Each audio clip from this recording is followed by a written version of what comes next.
Hello, everybody. Welcome back to the Smart Poker YouTube channel and another episode of Humpdazed. This is number 109. Apologize for the late start here. I was a couple minutes behind. As always, I have my wife, Crispy, Wannabe, here with me. Cheers, everybody. Happy Hump Days. Hope you're all doing well and having a fabulous day. Thanks for stopping by and hanging out with us. Smart's going to put the link up. There's an invitation. As an invitation, an open invitation to anyone that wants to come on and just hang out or show their garden. We got one rolled up.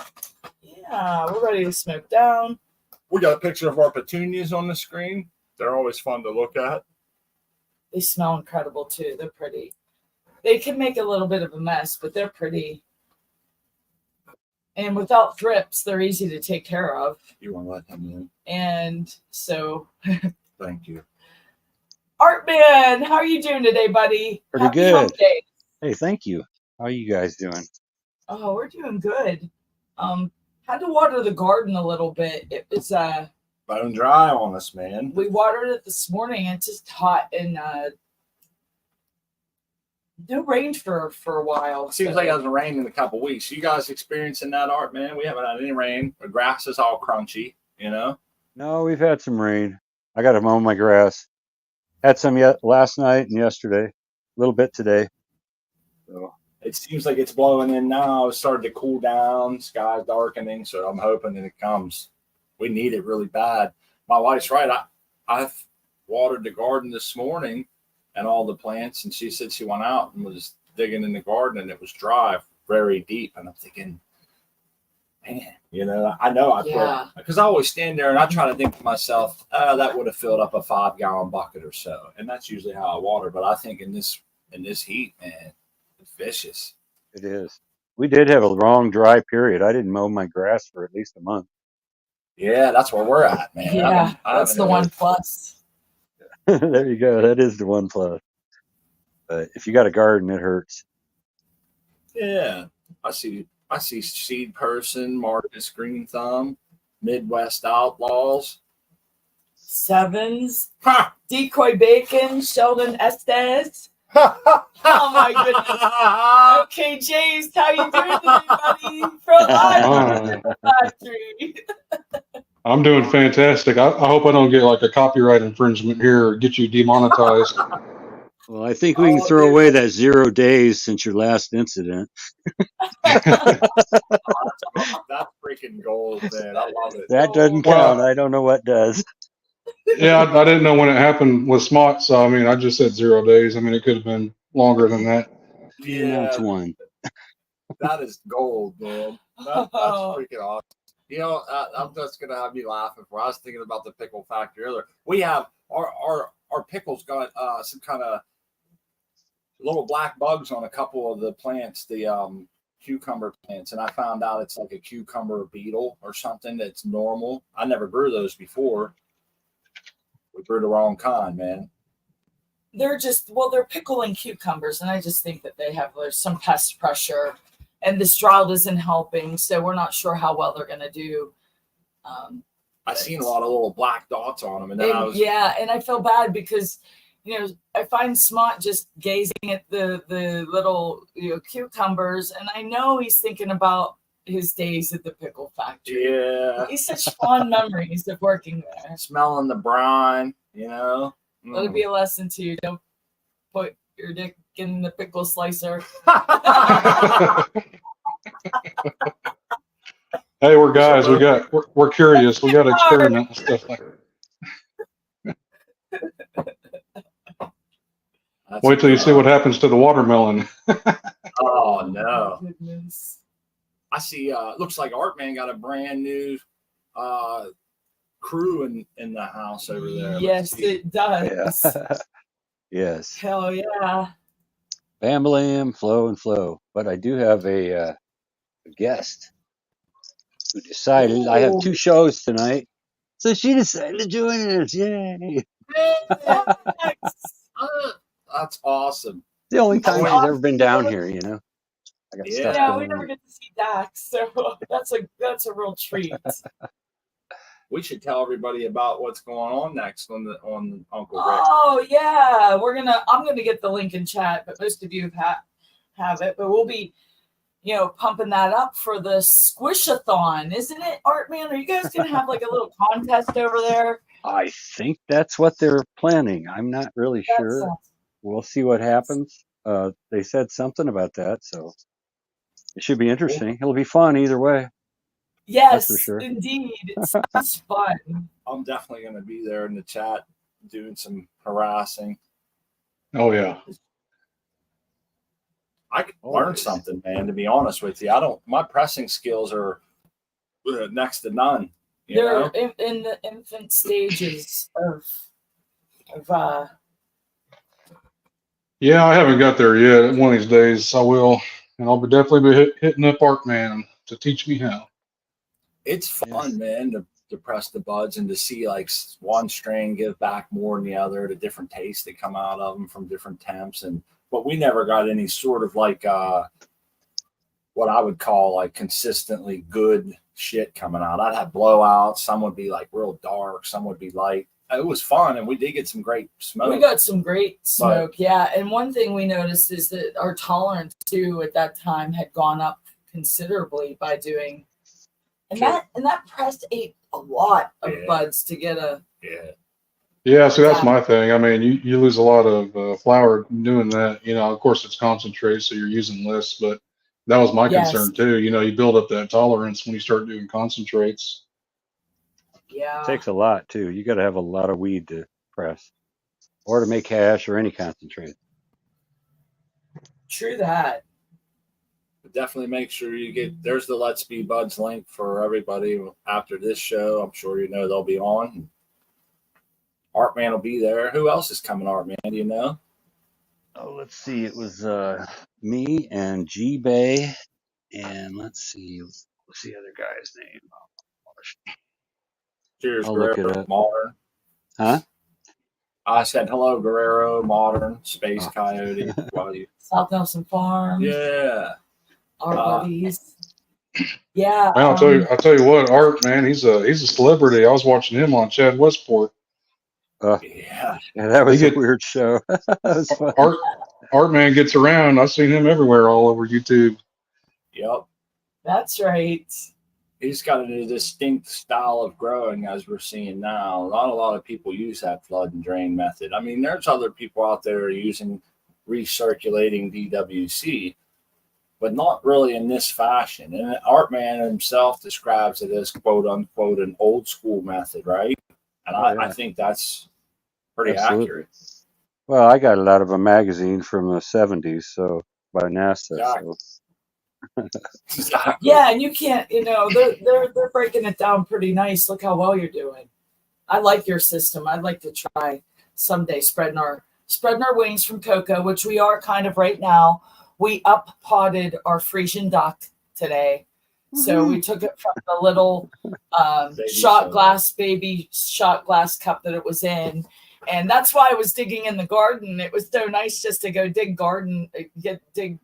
the substrate out of the garden instead of, buffering and, all that stuff. I just put it in the cup, and all I'm going to do is add water. That's amazing. But, I got to say that yesterday morning, I always check them in the morning. And I know it's been hot these days. So yesterday morning it was doing fine. And we went to work all day. And when we come home, I looked at our little Frisian duck, and she was all bent over, and the substrate was real dry. I had forgotten to water that morning. And, I kind of looked at her. She was fine, but I never touched or picked up the cup like I had been doing. I was like, we were in a rush, and boy, she bounced right back because I was in a panic, and Smart's like, just water her. She'll be fine in a couple hours. And boy, he was right. She perked right up. But I was like, oh my goodness, I killed her. I didn't want to kill her. But she's doing great now. She's potted up. She's got new shoes, and we're excited about her. She shriveled up like a frightened turtle, man. And then whenever it was like she was in the pool. But one thing I noticed is it got super hydrophobic, the top of that soil. And I didn't think my soil would do that. I thought the stuff we had out in the garden was real nice. It has a Loamy. It's loamy with a good sand and everything to it. Everything's doing great in it, and that bugged me. And I don't know. But but I was trying to think back of when the last time I had put water on it, and that might have been the problem. It might have been a couple days, which it goes a few in that little that little cup. I was just giving a good soak down every 3 days, and it's been doing great. These hot days may have. It's underlit, vastly underlit. Yeah, I have it in the windowsill till now that it's in her other shoes. I'm gonna start taking her outside. Should be a fun experiment. See how it goes. Yeah, she still looks like cannabis, but we're gonna hide her amongst other flowers and stuff in the garden. So what it is, then that's a good point, seed person. He says the microbes in the soil create a hydrophobic cystic layer around themselves when they dry out. That's probably why I got hydrophobic. Yeah, because there's a lot of life in there. We still get, if it stays moist up underneath of like the cabbage heads and stuff, I'll go under there just to make sure it's not a million snails stuck underneath of it or whatever. I pick up the cabbage head and I'll be damned, there's little ink caps and shit under there growing and all kinds of shit happening under there where it's nice and moist. And yeah, so that's pretty cool. But I really like that. I like that, you know, I don't have to pH the water. Nah. I'm just putting right out of the tap on, and that plant's growing fine. It's got great green color. Yep. She's like Smot said, she is underlit, but we're changing that. I want to get her up and going and get some good roots under her, and before we introduce her to the outside. But I'm so stoked about her. Hey, there's something that come up recently on our friend Doc's show, and I think both of our friends, Jason and Artman, were there.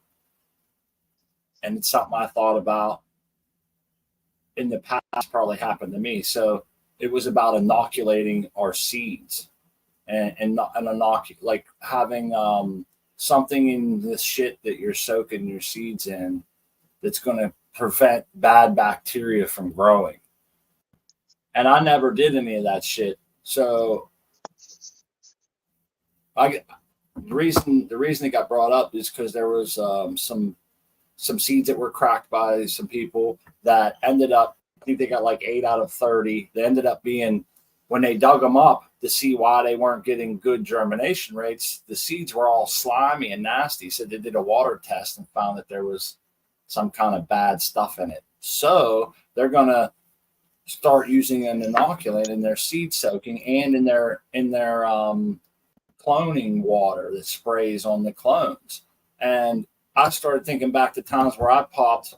Last time it happened to me, unfortunately, was our friend Smiley's Garden sent us a pack of 20. I popped like 12 seeds, and I think one of them sprouted and it quickly died or something. Yeah, right after. Off right away. And so I thought maybe somebody had, I think it was Doc or someone was talking and mentioned that if you think back to some of the times that you had like crappy germination or the seeds just didn't break open and other ones did, it makes me wonder if I could have had some of that happen, with and water. If we inoculated in some manner, would they have had a better chance? And when you're doing that, when you're dropping seeds, you want the best chances for your seeds. So I'm all board with especially if they're expensive.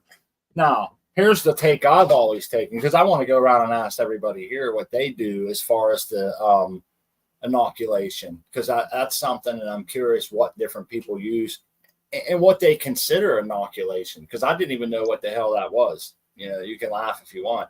I know people got inoculated against like polio vaccine or something, but I'm just curious if I just throw a little H2O2 in there, is that inoculation, or does it have to be like a Root Guard Plus or whatever it was, something that's like has beneficial microbes? I'm just curious living. What do you guys do, Art, man? You don't bust a whole lot of. I guess you have been doing a lot of seeds, man. He does. I have what's it called, Orca and Mammoth P I'm using right now, And I use it in my reservoir because I figured, now I did this before anybody ever said inoculation, but I figure it displaced the bad stuff. That's all. And if I have any kind of good stuff in there, and it has cut down way down on this orange fuzzy goo I get it, or not goo, orange stuff that grows on the plastic. So, Yeah. but I don't get that. Yeah, I don't get it. So. Seems Cheers, to work. Conja. Shouting XYZ's. He likes the pickle. Yeah. I figure if I can't show my plants, I might as well be fun with it, right? That's right. That's right. We love the enthusiasm and you know, you like it's nice. You're a good friend, Jace. Yes, I can tell. You really are. We're so happy you're here. I can tell you enjoy your time here and you listen. And I listen when you say stuff too. I enjoy seeing your garden. Major General is saying, do all you want. The seed is protected, has everything inside. Now, I agree that the seed has everything inside, Major. That's a great point. My whole, and I'm sorry to go off on a weirdo here, but the like I'm being weird sometimes. I'll talk about one thing and then switch topics because I'm reading chat. But what happens is I'm not really putting stuff in my water to help the seed germinate. The inoculation of my water would be to keep bad things like fusarium or pythium or whatever the shit is. It kind of like kills the seed, you know. It kind of turns it into mush or whatever. Now, you know, there's a lot. You're displacing the bad stuff. You're displacing. My mind's just wondering about water quality and temperatures and different things. There's a lot that goes into it, but I feel like my whole point isn't to help. I'm not putting gibberellins in to like help speed along the process of germination or anything like that, or to help. There he is. I think I might have had some bad water, man. Sit around too long. Yeah, I haven't experienced any problems with that. Of course, I've only done one round of seeds, but I think, like, I don't know. I mean, as long as you got your equipment and everything sterile and you're using good, clean water, it shouldn't be an issue. I mean, of course, anything can happen, you know. I'm not sterile. Yeah, I think we're just adding a little extra boost. But I want to say hello to XYZ. How you doing, XYZ Vector? I'm doing good. I see we have the pickle factory here, and I love it. That's why I don't have any problems. Oxygen. I couldn't get you on the big screen fast enough, Art, man. I hate to ask you. Can we do it again? Okay. Yeah, we like all that aeration you got going on. That helps out a lot. That is nice. Yeah. Look at all them. You got a little sprayer. That's just a piece of PVC I cut and fanned it out, melted it a little bit. That's a nice little sprayer, though. I mean, hey, it's effective. Oh yeah, it is. It is. I've never had root rot, that's for sure. So you never had it. That's pretty badass, man. Yeah, that's not in that system. Like I said, I had it in this one because the bottom of it was a little low and it collected water. That was just the last plant. And I culled that plant. That wasn't really indicative of your system. That was more indicative of your leveling system. Yeah. I just left a piece out was what the problem was. I mean, I had already accounted for it, but I forgot that piece that time. So that's all. I understand that, Major. He's saying swamp water works, and I agree with that. I get that. But I'm just curious if, because, you know, people pay a lot of money for seeds, man. They're paying $20 a seed. I think if there's a way to combat against that shit growing, and it doesn't have to be H2O2. Like that Root Guard Plus is an actual, I don't know the microbes. I can never say those fucking Latin names, and I get frustrated even trying. Excuse my language. Well, why not go, like, if you can just take just one extra step and you know, protect yourself from some of those things that are happening, then I say do it. I mean, we do it in flower. We change our humidities. We add fans just for those, just in case we don't want to get mold. We're, you know, protecting ourselves from things that could happen. I mean, there's Well, I think here's another thing a lot of us forget. I forget this oftentimes. Is like, all right, so if I'm outside and I'm collecting my rainwater at the end of the wherever runoff thing, and then it gets like green, it gets nasty. You're putting that on your soil. Everything does great, That's great. But I think like when we come inside and we start manipulating things and we put them in domes and we throw heat under them and, you got all this environmental manipulation, we don't have that rainwater, good bacteria and different things. So I think you got to have the whole picture. Once you start picking and choosing, you kind of lose that, if that makes any sense. I think once we start manipulating our environments and everything else, we're giving them tap water and chloramines or whatever. I just think things have to be taken in a different stride. And I think it all goes back in my mind, whether you're germinating seeds or however you're growing, you have to make the differentiation between field agriculture and indoor, quote unquote, hydroponic grows, most for a lot of us up here on the screen anyhow.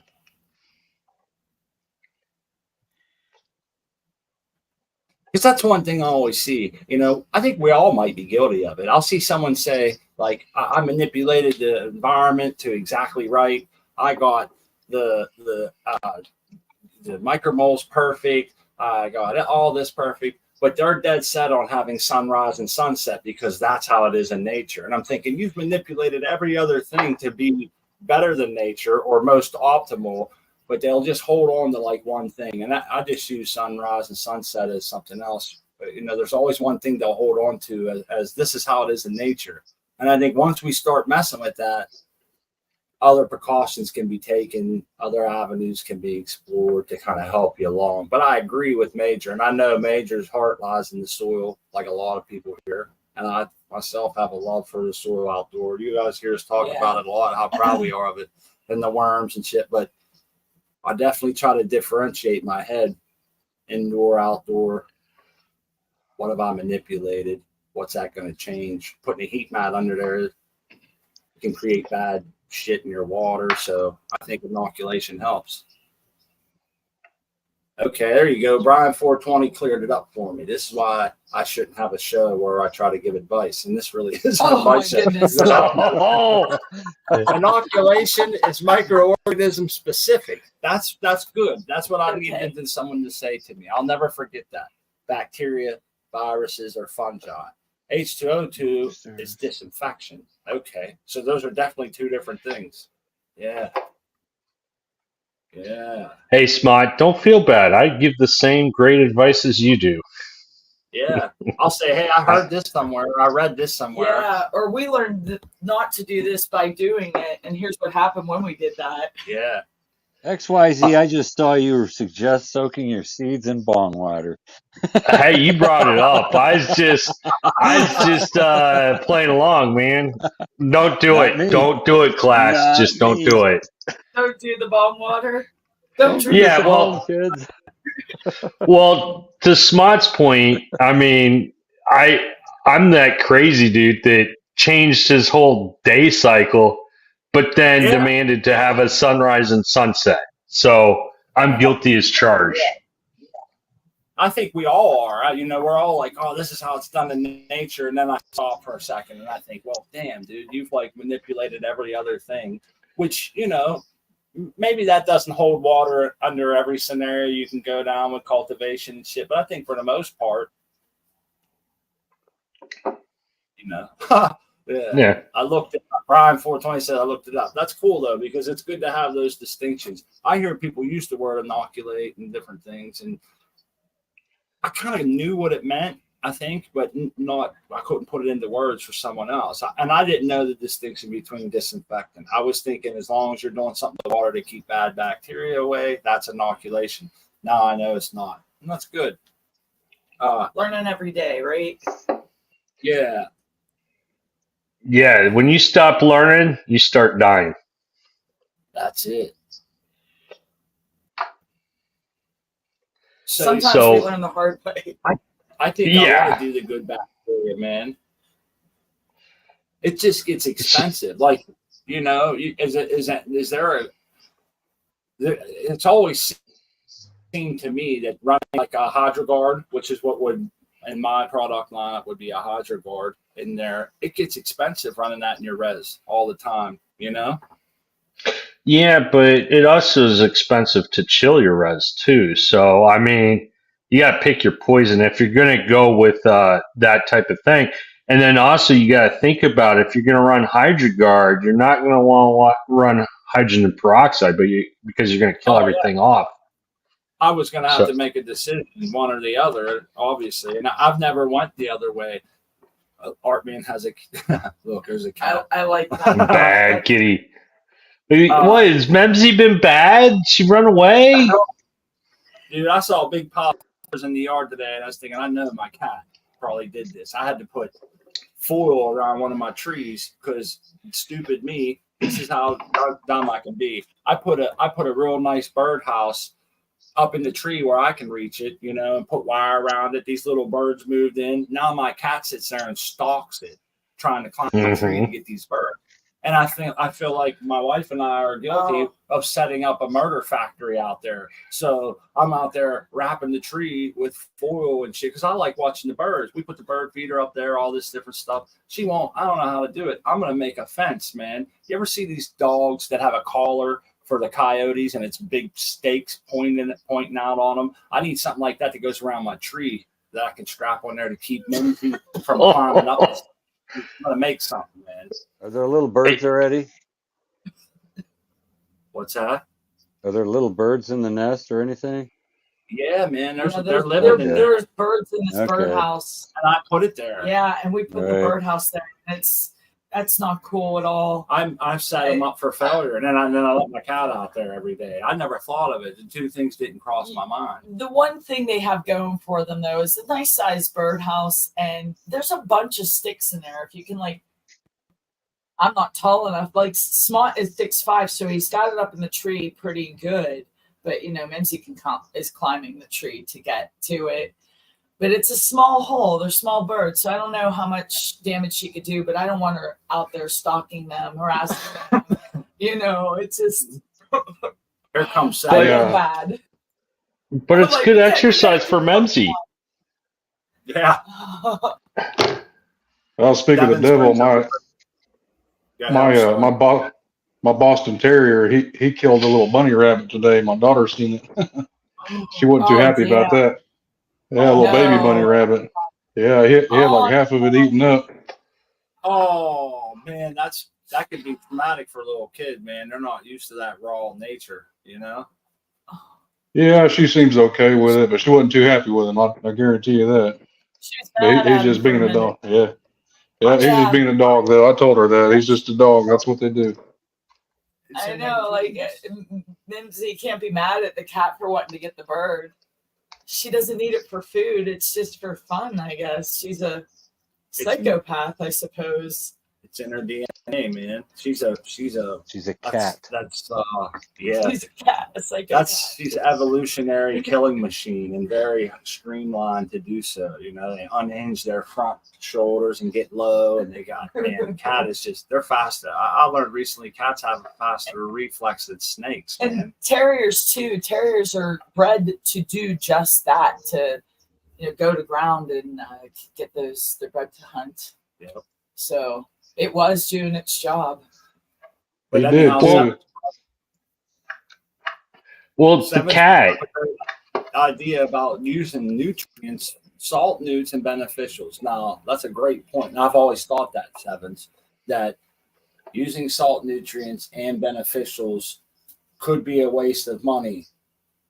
And I like what he says there when he's mixing fresh newts, his doors above, blah, blah, blah. And that is pretty much what he's saying. You yada yada. I yada over the best part.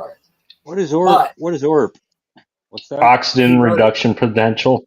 Oh, okay. It's how oxidative that, right there. Your water is. The more it's how oxidative reactive your water is. The higher the ORP, the more reactive it is to bacteria. So when you add H2O2, you're increasing the ORP of the water. Okay. Because it's got that extra oxygen atom that it really wants to give up. It's having a hard time holding on to. And that oxygen atom, once it sees something it likes, it just jumps right over and kills it. Nice. That's how hydrogen peroxide works on our cuts, and it's why it bubbles up and shit, right? Mm. Yes. You're basically watching the oxygen being released from the water. Yeah. Nice. Well, I like what Sevens is saying here. When we mix up fresh newts, we're potentially got a pretty, I'm going to throw in air quotes up here, sterilized environment there, just for a little while, though. That's the thing. So this brings up a point. One, I would never want to use nutrients to try and colonize my cocoa. I don't feel like it's a static enough environment in my system to be able to really take hold and create like great symbiosis in the rhizosphere, et cetera, et cetera. So any beneficials I would use, actually, the only beneficials I really have any interest in using would be for my seeds and shit. Or like if we want to start getting into doing clones more often, I want to get one of them spray cloners, man. They spray the stuff, but I don't know which one to buy. People say plug up real easy and shit. And I heard there's this one that's really good and doesn't plug up, and I got to make sure I get that one. But in that thing, I would like to use it too. I'd like to use that same good beneficials versus maybe hydrogen peroxide. Because I always feel like hydrogen peroxide, you're always walking the fine line of putting that extra oxygen in there or frying the embryonic root if it cracks open. I've never used it. Yeah, I use it, but I try to keep the strength low. I don't. I mean, I don't know. I would, for starting roots, I would actually prefer the beneficials probably over the hydrogen peroxide. For general hydroponic use, I'd stick with the hydrogen peroxide or use what Jace is using. He's using the hypochlorous acid. That's even more effective. I'm the same way. I agree with that. I would like to have my reservoir just pretty much sterile because I feel like for me that's the way to go. I've actually been using both the hydrogen peroxide and hypochlorous. Been doubling down on it. That's why you splitting plants over there, man. You keep splitting them. I thought first of all, if you don't have an ORP meter, do you even grow, bro? Oh my! If you, everybody should have. I got a holster for my ORP meter. Well, I have every sensor known to man in my system except for an ORP meter, and I kind of him and haw about putting one in, but it's. Man, I used to like you. Come on. Shit.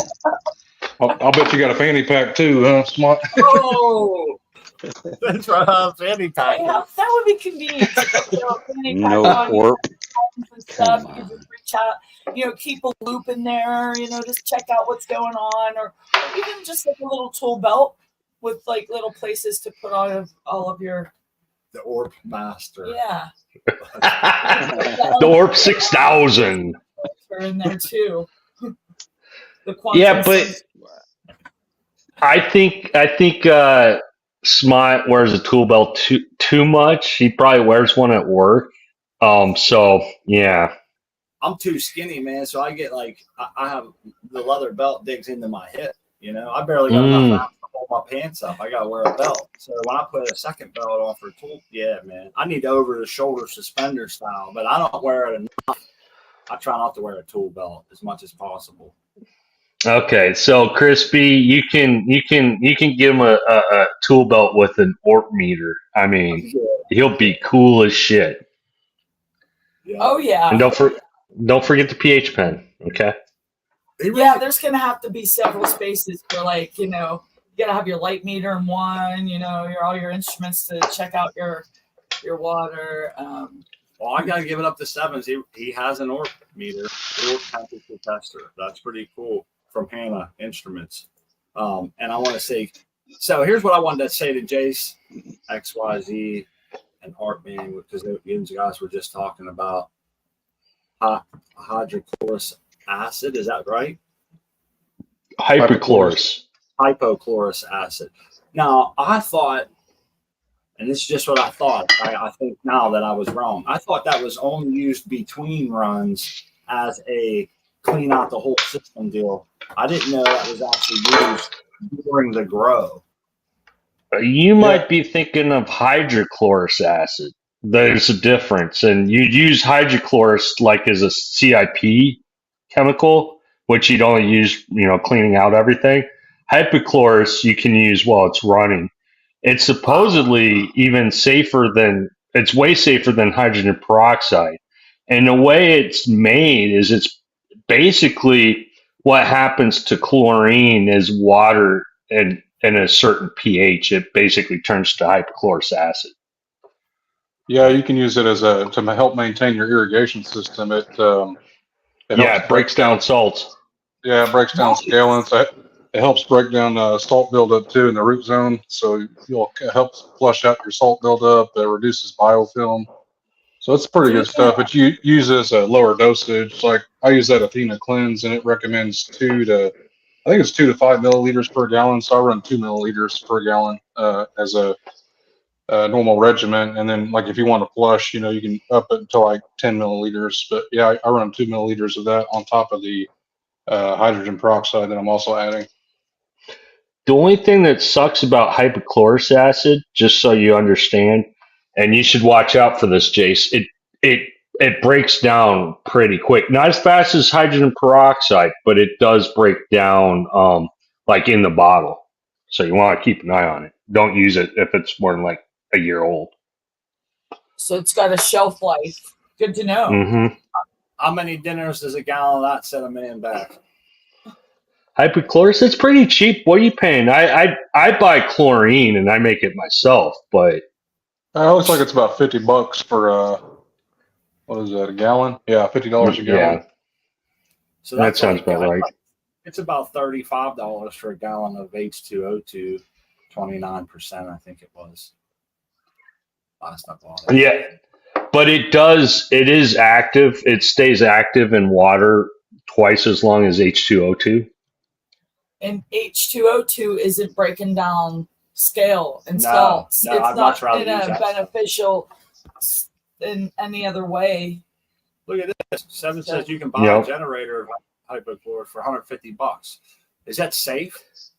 Is that a safe? Can that thing blow up or anything? Or is it safe?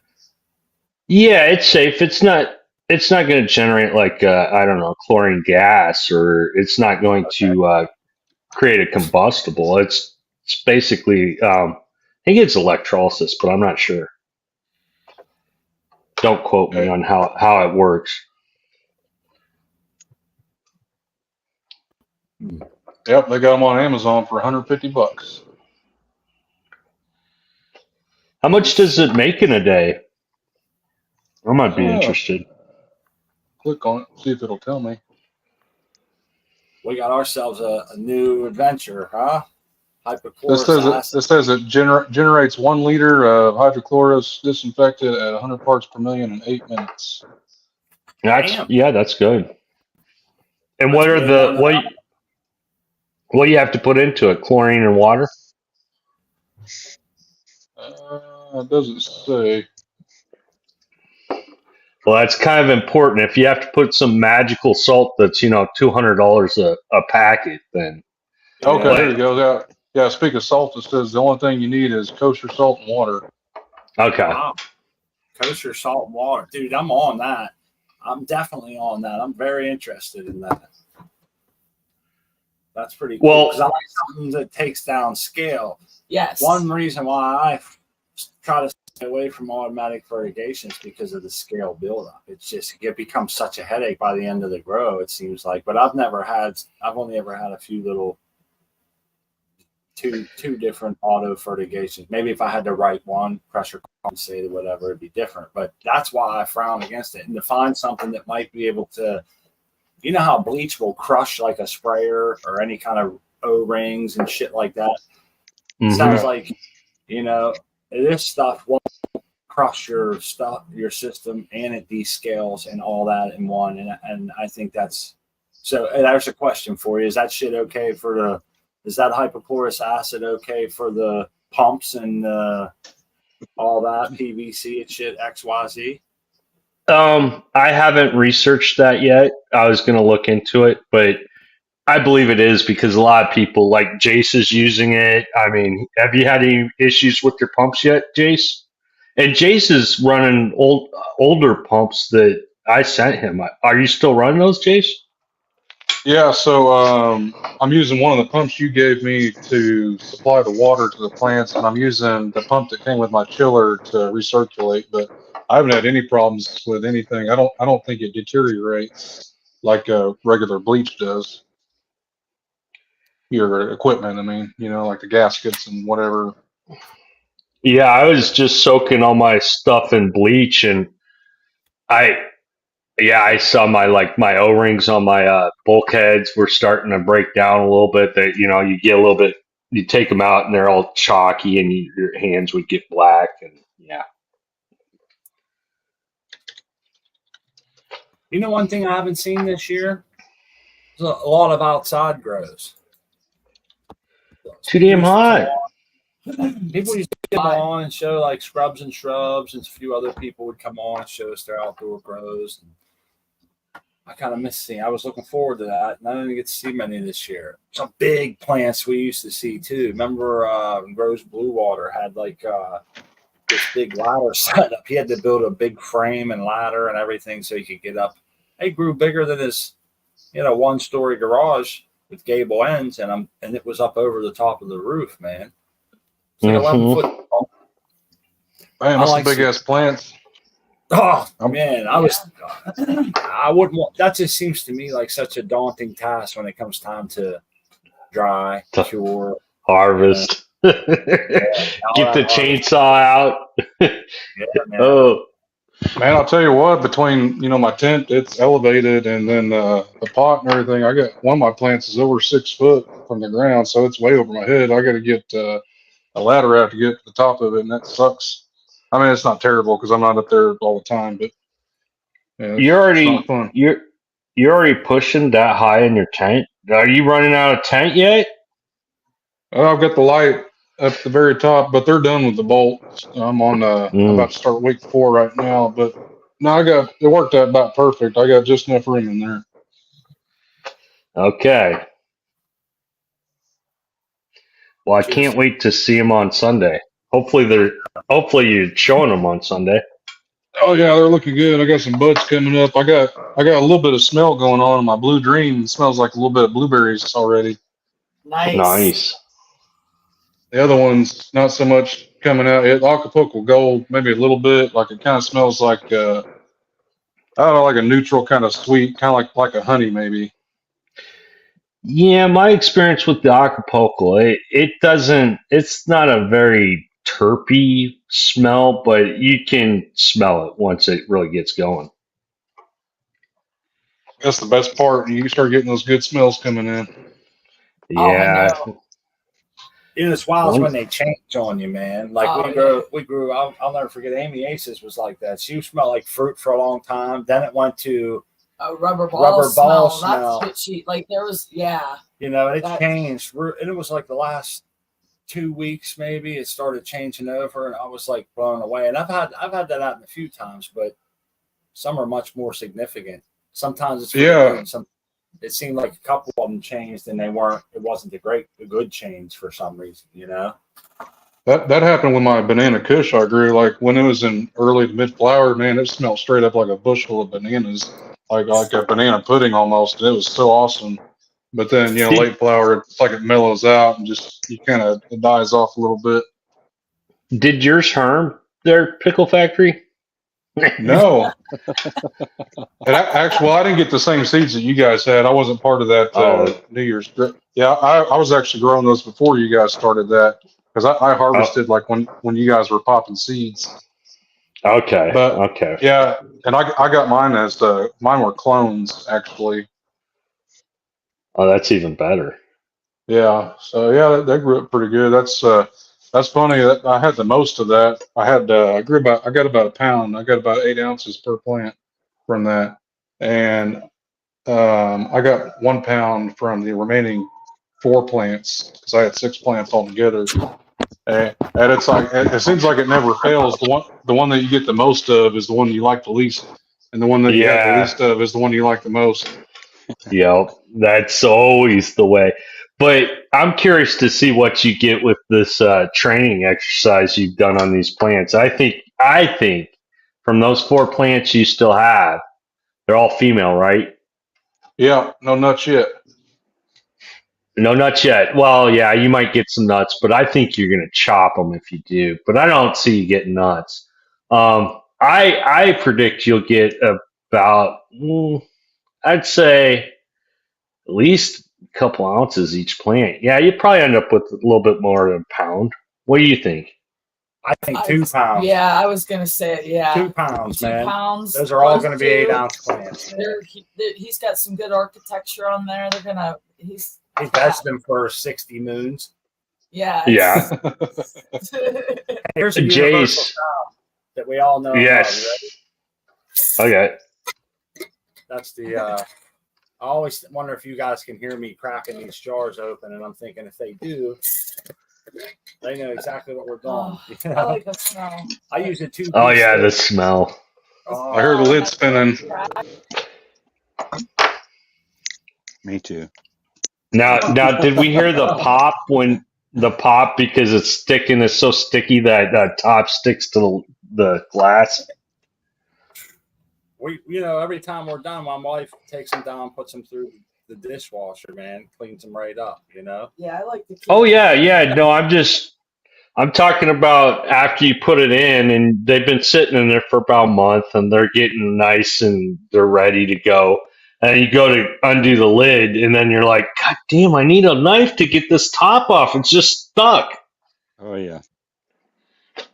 All of mine are stuck.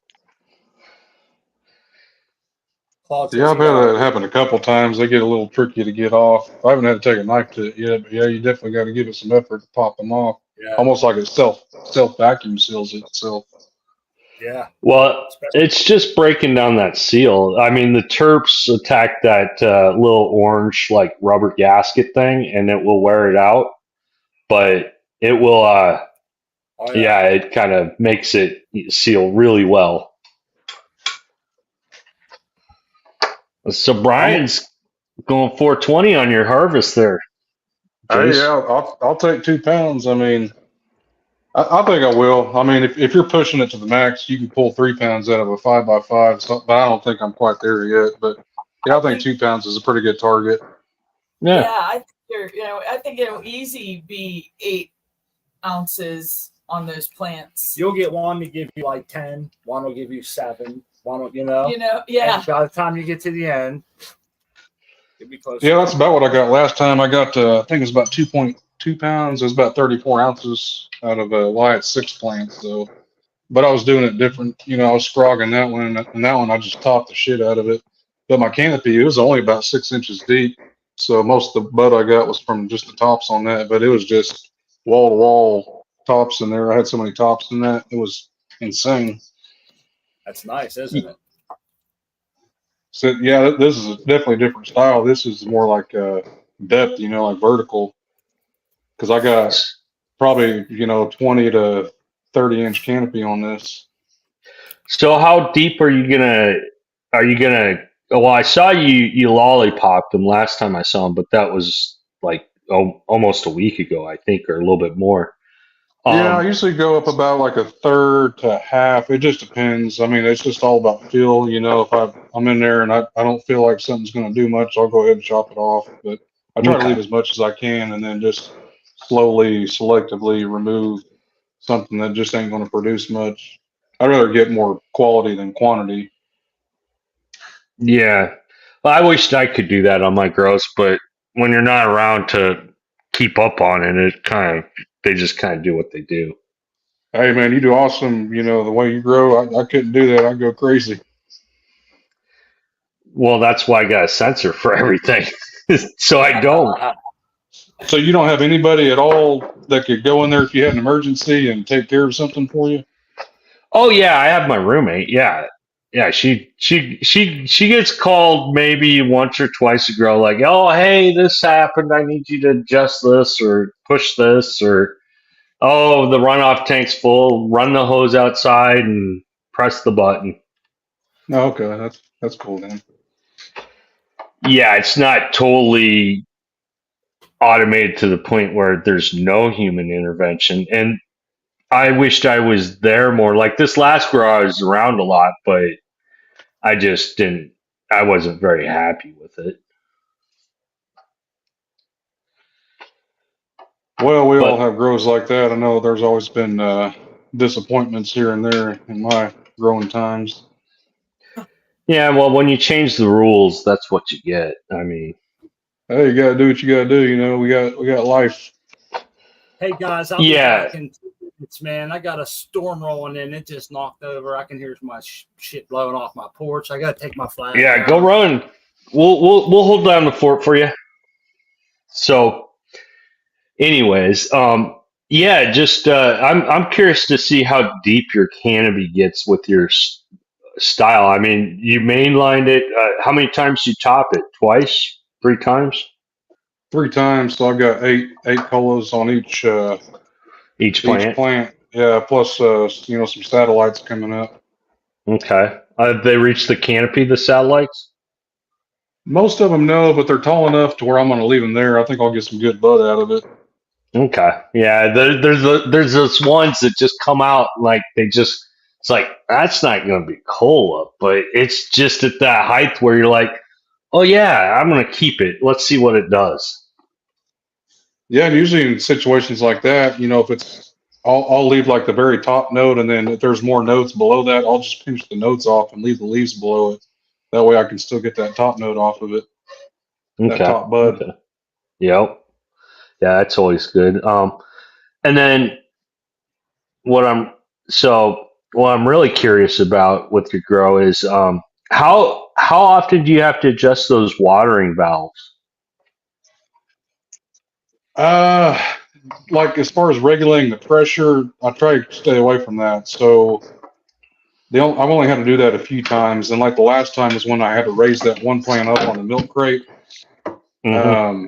I had to increase the volume to it and decrease it to the rest of them because that higher elevation takes more pressure to get the water up to it. Mm-hmm. Yeah, it's very sensitive to stuff like that. Even the And level of the rings. I mean, to keep a consistent, flow around your rings, you got to have it almost level, or like where it opens up, you kind of have to drop it just a little bit to keep it watering all around. Um, I saw Burke's using the same style system you have. And what he does is he puts it, it's like a pool mesh. It's like this, you'd see it like in a pool filter or something, but it's a flat mesh. And he puts it on top of his cocoa. And he says it disperses the water very well. I'll tell you what I'm thinking about doing next time is checking in those Floraflex. They have Yeah, those yeah, Floraflex tops. yeah, it's like a plastic cap that has channels and stuff in it, and then your emitter is actually like a solid stream that comes into it. Mm-hmm. So you don't have like the little tiny holes like these halo emitters have, because those will get clogged up. You'll get that biofilm building up in there, and it'll clog those up. I've already had to clean them out once. So And this will reduce. you're Oh, go running ahead. the hydrochlorous, and you're still getting clogs. Yeah, it was just one emitter. But I'll tell you what I did was I just took it outside and put it on the jet stream sprayer on the end, and it just blew it right out. Mm-hmm. Yeah, I mean those halos been through like 2 grows before I gave them to you. So yeah, but I'd soak them and I'd try to keep them clean. But it's hard to keep those salts from building up. Yeah, those holes are small in there, so it don't take much to plug Mm-hmm. one of them up. Yeah, it doesn't. I mean, I've even thought about going with like a little tiny drill bit to open them up, but I'm like, no, then it's just going to be worse trying to balance out the water with all those valves. Yeah, I'll tell you what I do to adjust my watering is I'll just increase or decrease the events to just get more water instead of trying to fine tune those emitters, to adjust the Mm-hmm. ball valves. I'd rather waste a little bit of water on one plant than have to adjust the ball valves, because then it really gets squirrely. Mm-hmm. Yeah, you change one, then you got to change the other, then you got to change the other. I mean, I ran 3, and it was fun. I can only imagine what 4 does, because it's not like it's just 2 times worth. It's like going from 2 to 3. It's like 2 to the power of 3. So yeah. Yeah, I'd probably get one of those Floraflex. They have those round matrices that sit on top, and then they have those bubblers that are like a manifold that gives even pressure to each emitter. I might try that next time. But I mean, so far this is working out really good for me. I'm liking it. Yeah. Well, it's a decent system. I mean, my system's a little bit more complicated, or a lot more complicated, I guess. But it's a lot. I'm down with the pressure compensation. Just not having to fuck with them valves is worth the price of admission. Yeah, for But sure. But yeah, because it's a pain in the ass to try to dial in each one. Yeah, I'd like to get like a bubbler or something that has pressure compensation on it that automatically distributes even pressure to each emitter. the problem is those pumps. Those pumps just don't have enough horsepower to generate pressure. I mean, they'll generate a little bit, but they won't generate. You need 15 psi for anything pressure compensated. So it doesn't. I mean, it might. I don't know. I never really tried. Oh, I tried it once and I wasn't very happy. So, Yeah, what lights you running there, Jace? I have a Mars Hydro FC 8000, so it's 800 watt. Okay. How's that working with your power right now? Is it like jacking up your electricity costs? Honestly, my wife pays the bill, so I haven't even seen it yet, and I don't even want to. Well, she'd be complaining if it really did something crazy. Yeah, I don't think it's terrible. I mean, it probably cost an extra $30 to $50 a month if I had to guess. Yeah, that sounds about right. Well, yeah, at my house it was costing me $100 a week in electricity, but that's just because every watt I dump, it takes 2 to 3 watts to get rid of that watt because it's so hot outside. And Well, I did overload my breaker in here when I tried to run my portable AC. It tripped the breaker on it. Yeah, so I'm out there. I might take Spot up on that and then run an extension cord. They're just gonna have to deal with it. I'm back. But make sure when you get that extension cord, don't get one of those cheap ones. Make sure you get like a 14 gauge one or a 12 gauge. Don't get the Christmas light extension cord. The homeowner special, yeah. Yeah, otherwise you're gonna come home and you're gonna be like, man, what's burning in here? What the hell's going on? And you'll go over and your wire will be all melty. Yeah. Hey, I flooded my house on my last grow, so I might as well set it on fire with this one right here, right? Oh, you flooded? What happened? Do you care to share? Or? Yeah, so it was. I had a RO system, like one of those stealth units set up. I hooked it into my washing machine, so I used like a Y splitter, one to run to my washing machine, the other one went to my RO. Well, Okay. it wasn't the RO, it was actually the splitter itself. Like the fitting just blew up on it. So it was just it was just like a defective part or something.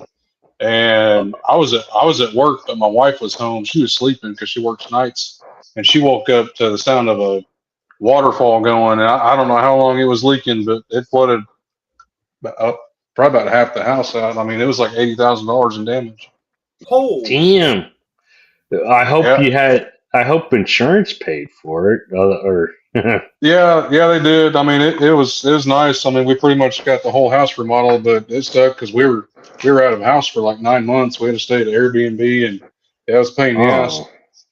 Actually, that was my first grow. I was growing in a 4x8. I had some GG4 going, and so I left my grow going here. So like the grow tent was like the only thing left in this house. So I had to come back. I had to come back here and water the plants. So I had bad grow on that because it was so inconvenient to have to come back here and water those plants. And I only got like 10 ounces out of 6 plants on that, but it was some good weed. But that's good. Yeah. Well, I had some seeds in it. Damn. well, at least Kyle, your wife still lets you grow, man. I that's what I was figured gonna she'd be say. like, yeah, no more. You're done. You're fired. Well, luckily it was the part that broke. It had nothing to do with the grow per se. Like it wasn't grow equipment specific that malfunctioned on me. Right. So That's my that was my scapegoat. That's my worst fear, man, because I'm running water from my kitchen all the way around my living room through a little 1/4 inch line and then to the back side of my living room. And then I have two safety mechanisms to like stop a flood. The first one is it's mechanical and it will limit how much the water can fill the mix tank. So if it gets to a certain height, it's like, nope, we're stopping. We're not adding any more water. And then the second one is basically electronic that senses if there's water like pooling up under the mix tank. But yeah, I have some sleepless nights thinking about that. Hey, Yeah, can it'll you guys definitely barely. wonder what's going on? I didn't change anything. How about now? There you Yeah, go. that Get sounds good. better. What the hell? Well, I got one thing to say. Floor drain for the win. Yeah. Yeah, you see, you're cheating there, man. You're cheating. Concrete floor. Yeah, you're Uh-huh. cheating. Okay, so yeah, you could come in and if you really wanted to, you could hose down the place and not flood your basement, but you'd have other issues. Yes. Yeah, the system I've got set up now, I mean, basically the only thing that can flood my grow in here would be my res, like if it leaked or like the pump kept running for whatever reason. Because I've got that condensate pump, but it won't keep up with the supply pump. You know, it doesn't pump it out as fast as it pumps it in. Yeah, I don't know. Well, yeah, but how many gallons you got on that res? Like 14, 15? It's a 35 gallon, but the most I usually put in it at a time is probably about 25 gallons. Wow, you're blowing through some water. How often do you? Well, you got chillers, so you're running probably remixing about every week, right? Or every half week. Yeah, probably. Let's see. I just mixed up 20 gallons. What is today? Wednesday. I think that was Saturday. Okay. And I'll have to mix it up now. So I've gone through 20 gallons in 4 days. Yeah, given the size of your plants, for Yeah, and they're getting thirsty because yeah. I usually I have it set up to where I can watch two events go off while I'm here, so I can see to make sure they're getting runoff. And the last time it rained, they didn't get runoff, so I had to increase the fertigation event from 35 seconds up to 40 seconds per event. So, but that took care of it though. Can I offer you this, Jace? The better way to do it, don't increase your event time, increase the frequency of it. Because what happens is you'll get to an upper limit on that, and those things dump water like crazy. Um, when you increase the time, you can get like pooling, you can run into some problems. So I mean 35 isn't that bad. I mean, I'm talking like, if you're getting up to like, a minute, you might want to look at more events instead of longer events. Yeah, actually, I did that. I think it was about week one in the vault. I went from 3 events to 4 events. I'm up to 4 events now. But yeah, if that continues where I have to keep giving more water, I'll probably jump it up to 5 events per day. Yeah, that's it just sucks. It's such a pain in the ass to deal with them timers though. Yeah, once you get it memorized, it's not too bad. It'll take you a few minutes to go back through all the cycles and reprogram it. But yeah, that first time sucks because you don't know what you're doing, so you got to read the instructions. Yeah, I had a near pow timer. Well, I had probably the same timer you're running. I don't think I sent it to you. I think I sent it to somebody else. But yeah, I remember programming those things. I'm like, oh no, I'm a programmer. I can do better than this. Yeah, because you got to cycle through nine separate events for each day to get that set.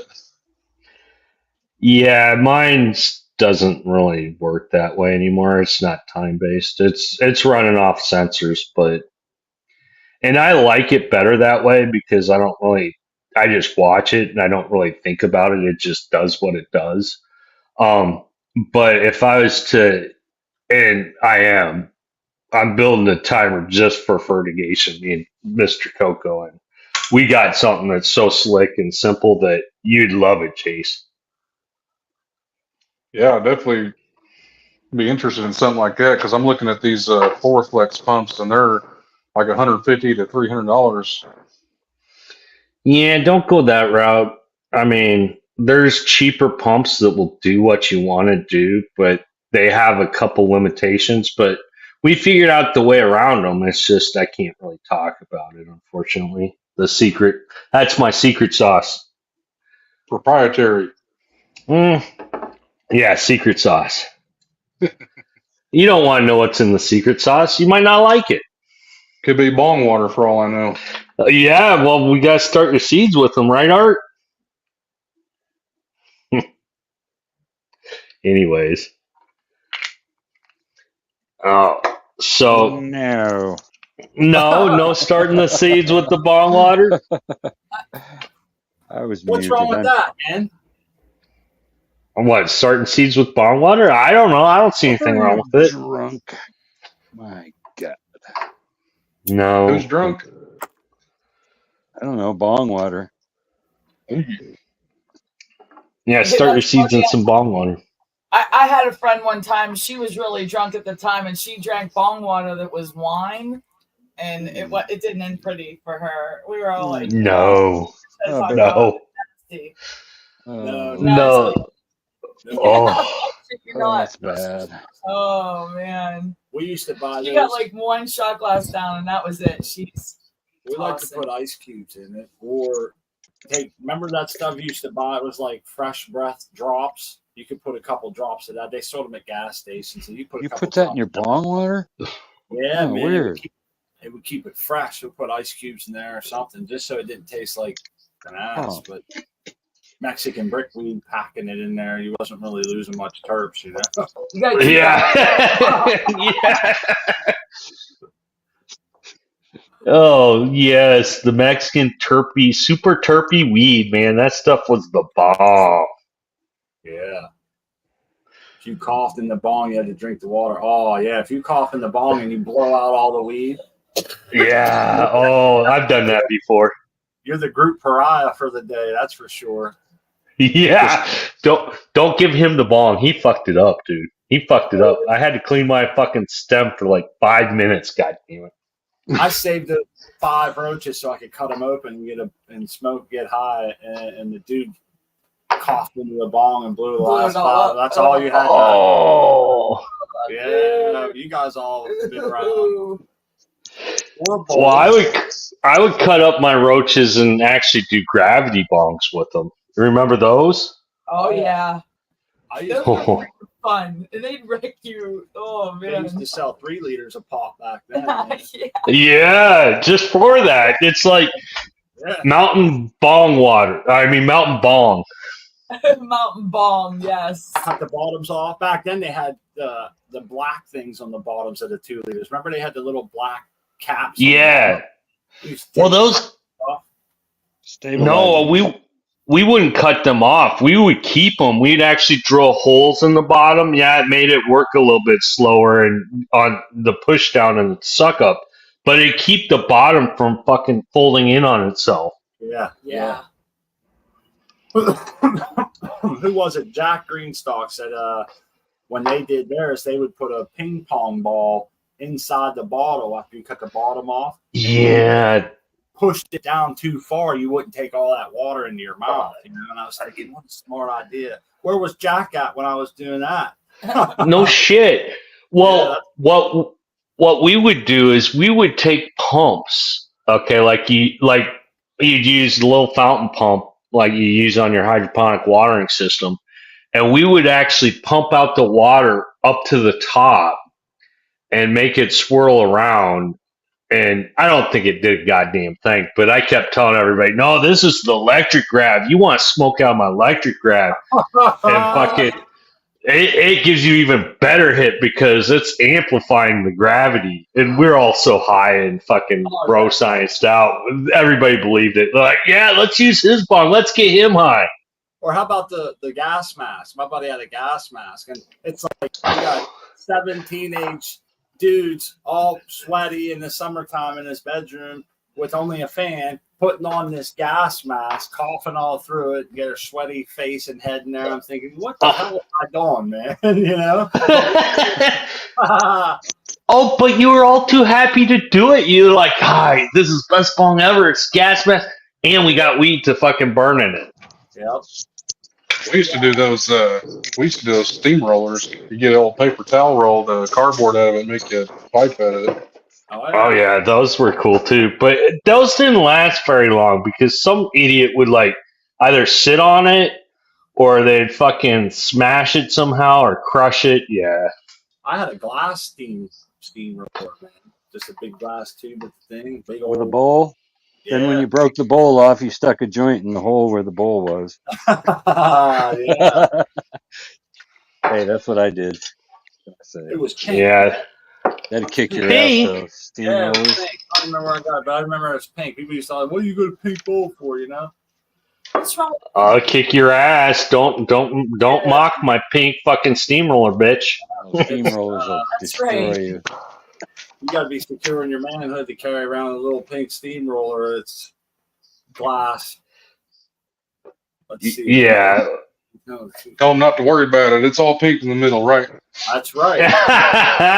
Yeah, it's all pink in the middle anyways. I'm not gay. Put a purple panty dropper in there for you. Is that Not what that it was there's last anything week? wrong with that. Yes. The little purple panty droppers. I wonder if it. I'm sorry. Twat waffle. With the- Yes, twat waffles. I'm sorry. I'm sorry I had to bring that up. I just thought it was funny. SMH, man. SMH. I'm sorry, Swat.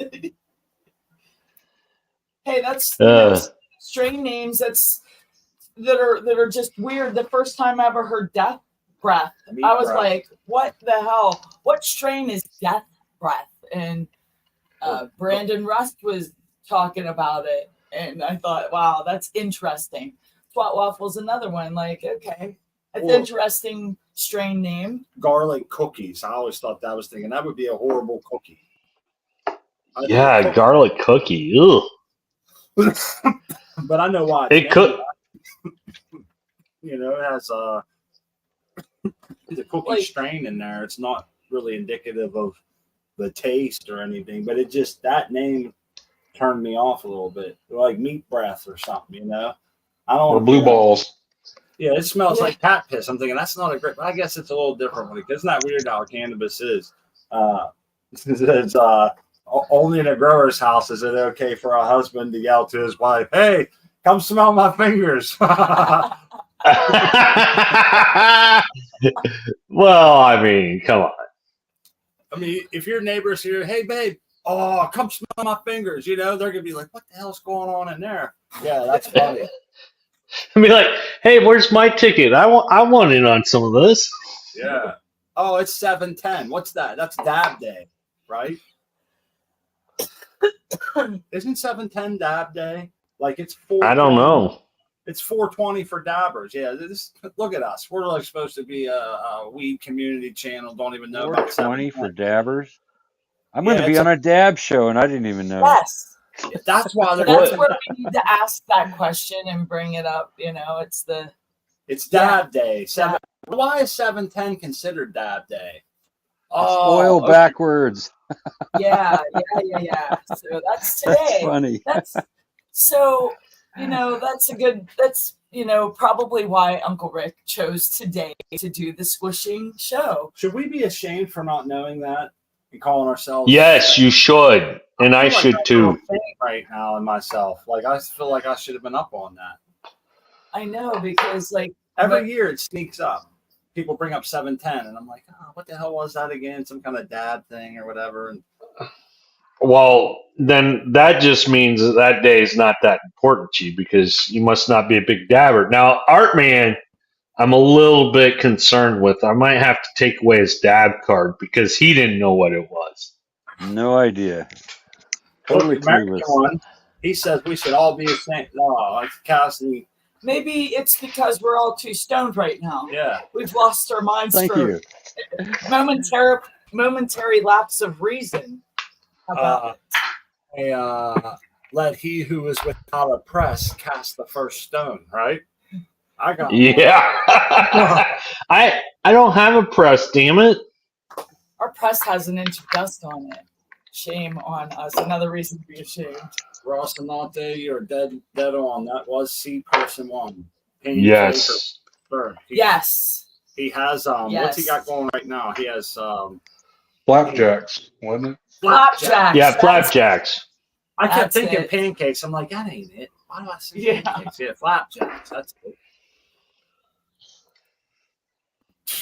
Titty sprinkles, huh?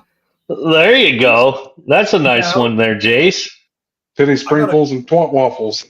That sounds like a marriage made in heaven. Hello. This is an email from YouTube.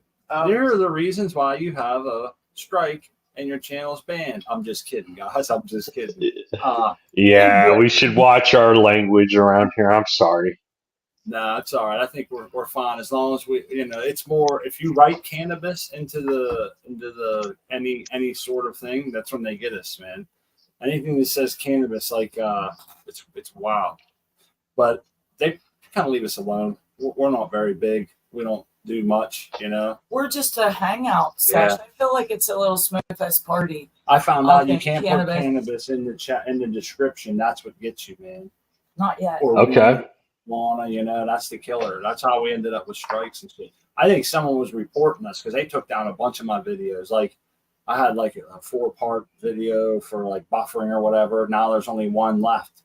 I noticed because I either had to delete it or edit it, and I can't edit, so I just was like, I don't even know what they want. We got rid of it. Just get rid of it. Yeah, so I wonder who you pissed off there, Smart. Did you you step on somebody's foot? Did you insult soil? No, that's not Smart speed. I don't know.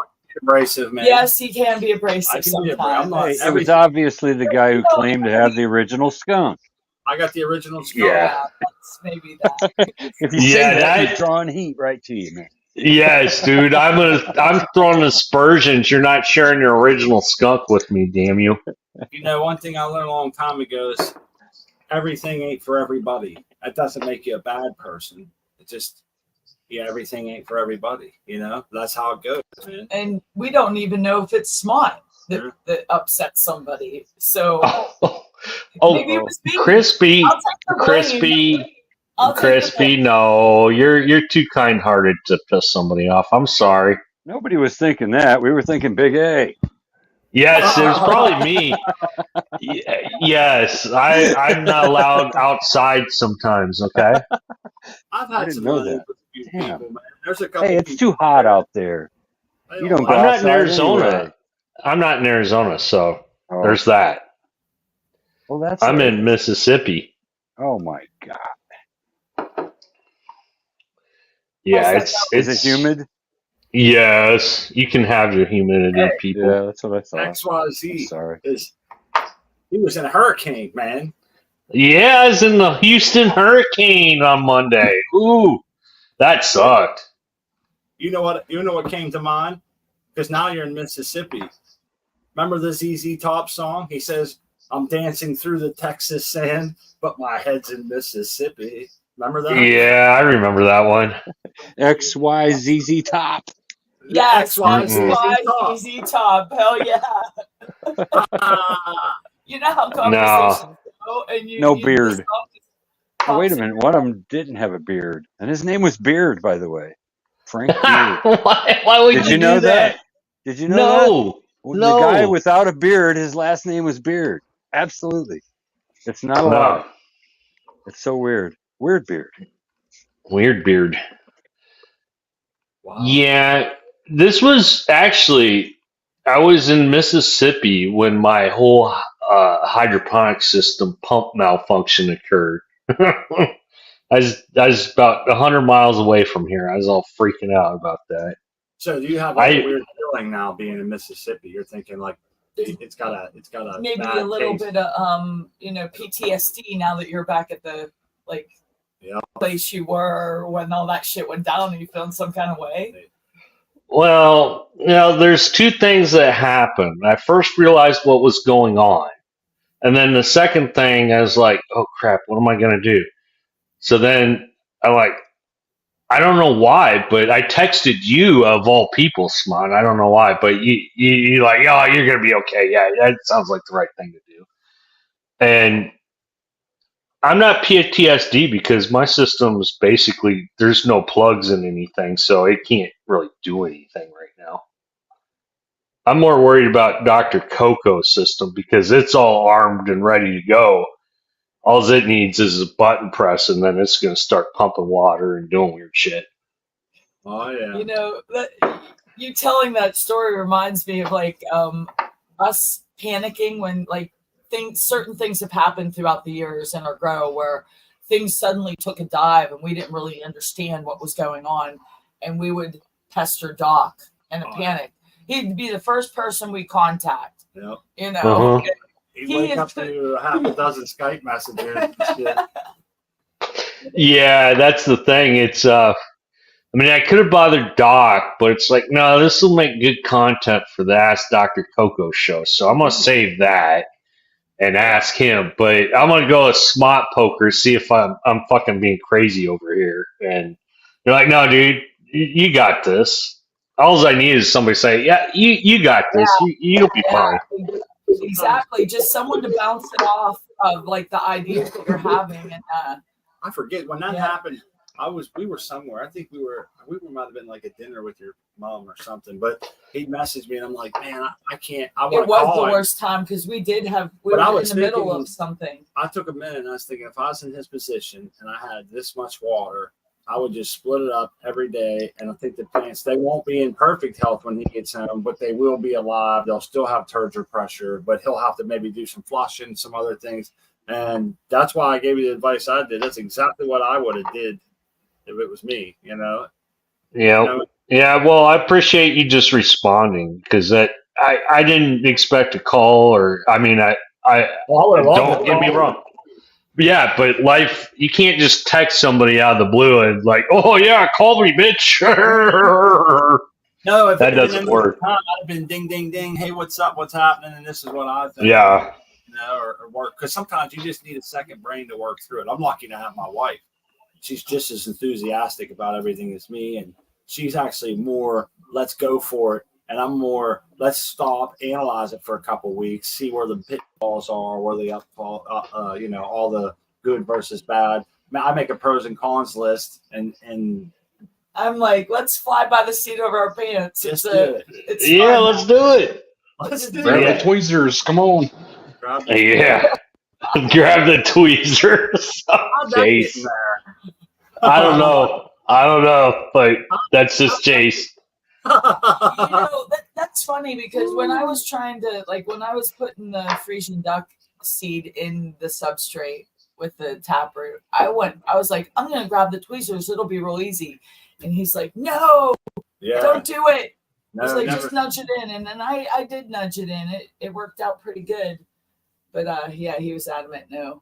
No, because if you have a taproot sticking out of a seed and you squeeze it with the tweezers, we're not delicate enough to have that much sensitivity and pressure control. And then your seed casing or the testa now has become a cutting clamp. When you squeeze hard, bam, it just cuts right into the embryonic root that's squeezing out through it. So I use one of those, we got one of them dab kits that has 5 different dab rigs things in it. One of them's got a real nice little scoop, like a shovel on the end. It's actually dimpled a little bit. I use that, and I just kind of get underneath of it, pick it up, and transfer it that way.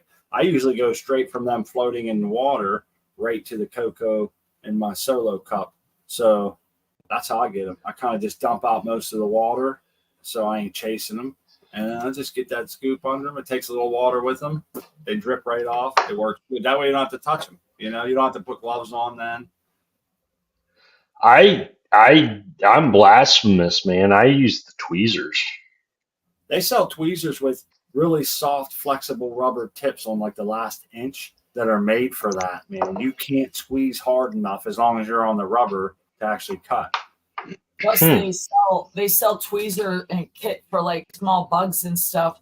In fact, our friend Brian 420 gave me a link to a kit on Amazon that you can get that are very, very gentle for that kind of thing too. So you're not putting a lot of pressure on delicate things. But usually we go right into the substrate with the seed that's been soaked because, you know, just to avoid the pitfalls of putting it in wrong, it goes in the hole, breaking the root system. But we with this last run, you know, we switched it up.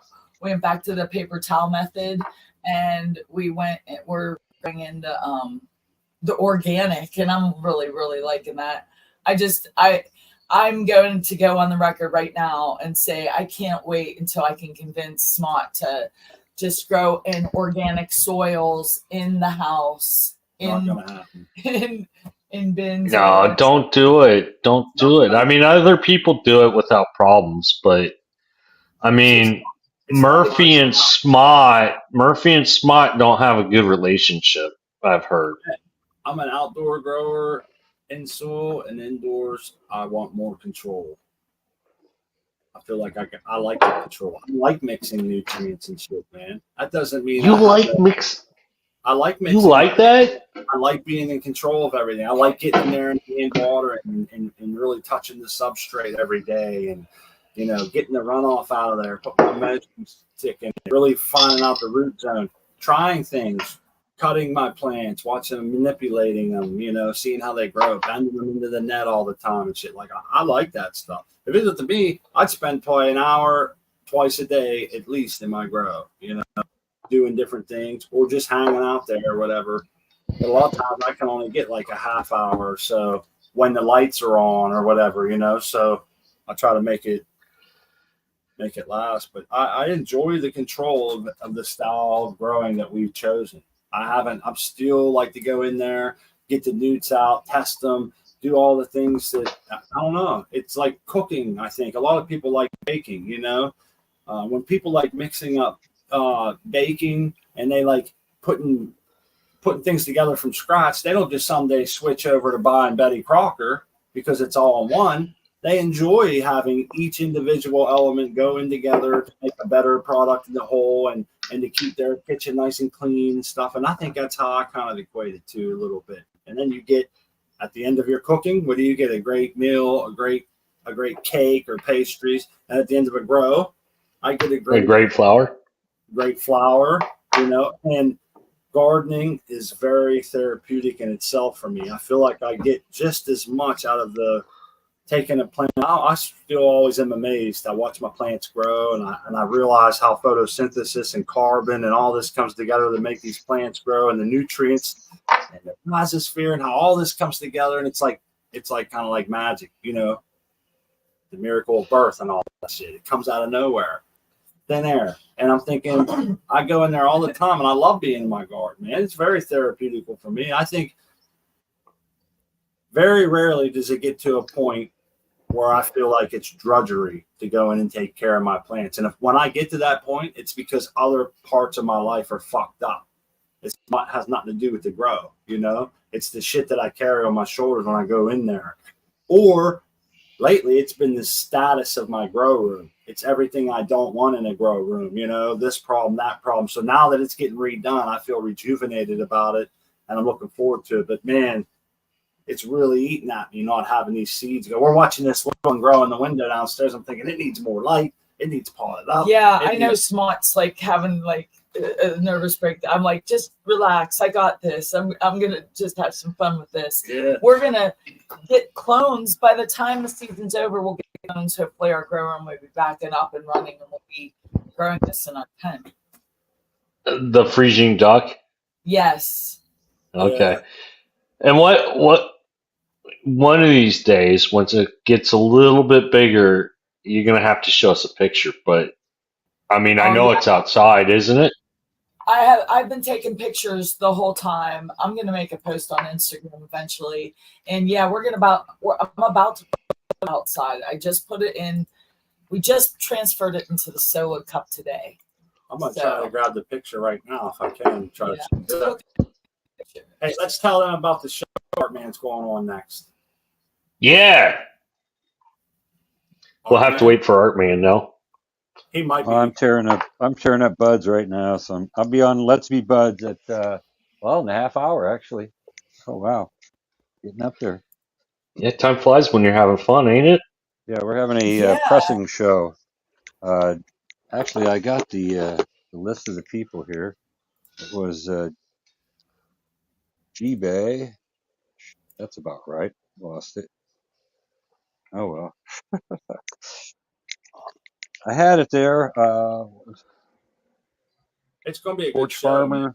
Yeah, Porch Oh, Farmer. there you go. No, I lost the other one. That's what I get for getting high right before a show. Yeah, well, that's what you're supposed to do. So, Smart, that looks like a pot plant to me. That looks a little.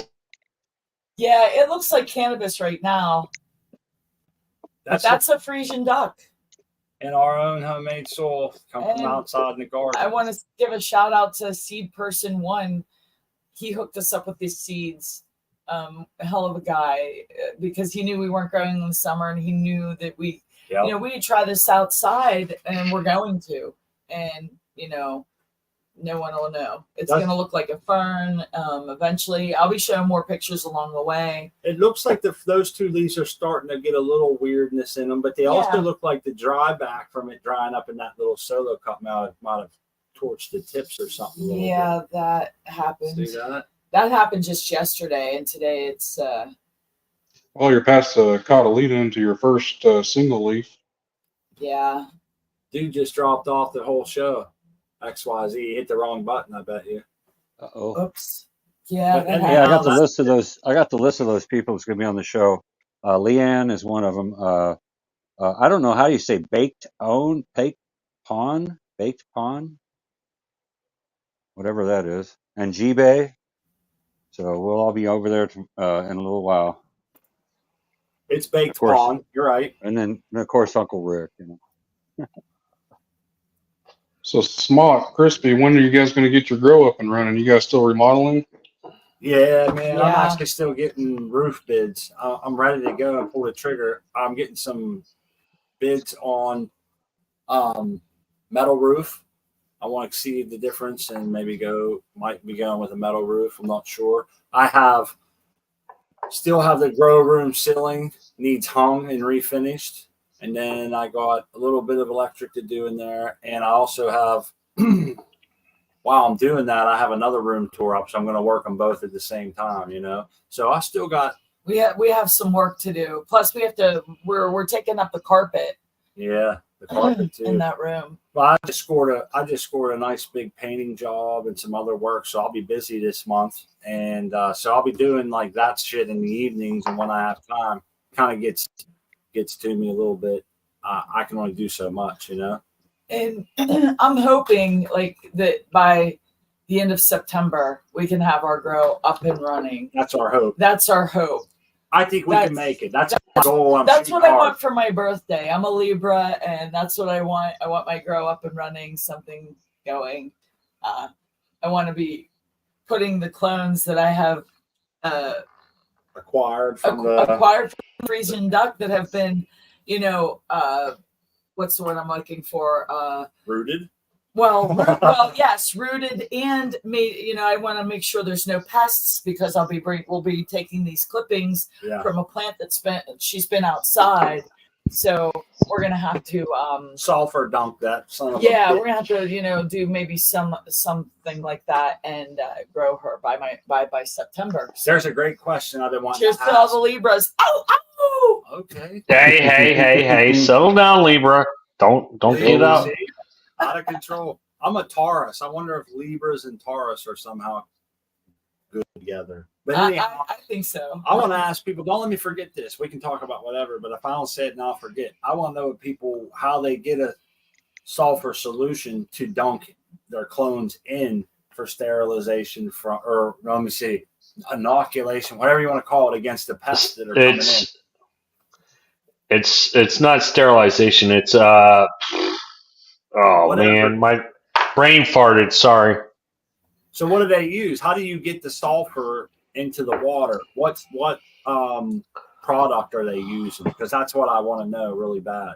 I'll never accept a clone from someone. And I've had a few people that I really respect say, hey, I want to send you a clone. And I'm like, damn, I got to learn how to dunk them in quarantine because I do want to accept them, but I want to do so in a way that I feel very safe. I mean, trying to break his whole room back down and go start because some jack off sent me some stuff that they thought was clean, you know? But we'll be taking it from outside. So for however long we have to quarantine it, we'll just do. Look, what's that called? I think it's a micronized sulfur. That's what I'm thinking of. Yeah. You got me there, man. I don't play with clones, and my last cloning attempt was a horrible failure. So it is what it is. But of course, I did something crazy as usual. Do you know anything, Art, man, to make a sulfur dunk? No, I don't. I've never taken a clone from anybody. How about the chat? I've heard the horror stories of people taking clones and they come with spider mites. Wettable sulfur. The American ones got you there. That's, yeah. But I've seen wettable sulfur, but it was from like Miracle Grow or something down at the local store. So I kind of need more than just wettable sulfur. Maybe I was thinking of something different. Maybe it was like Seven Dust or something.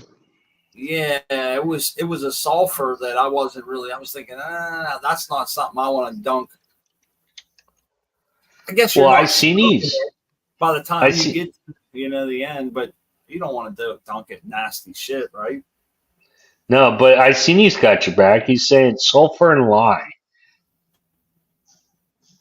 But sulfur and lye, yeah. Yeah, but I don't know what that is. It's not like, I mean, I know what the product.